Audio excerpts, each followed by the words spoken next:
भारतीय कॉमेडियन करिश्मा अभिषेक ने गोविंदा से फैमिली झगड़े को खबरों में रहने की चाल मानने से इनकार कर दिया। करिश्मा अभिषेक ने कहा कि वो खुद को गोविंदा का बेटे जैसा समझते हैं, इसके बावजूद अपने मामा के चंद तबसरों पर गुस्सा आया था।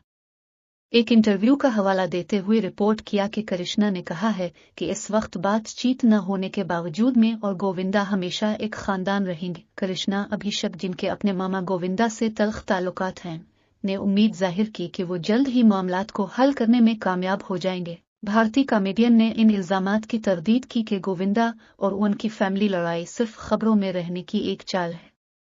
करिश्मा ने एक इंटरव्यू में खानदानी झगड़े को पब्लिसिटी चाल के इल्जाम को मुस्तरद किया और साथ ही इस्तिफसार किया कि मुझे ऐसी तशहीर की जरूरत क्यों पड़ेगी। उन्होंने कहा कि मुझे ऐसी किसी पब्लिसिटी की जरूरत नहीं, गोविंदा मुझसे बड़े स्टार हैं, हमें अपनी जिंदगी में झगड़े की जरूरत नहीं।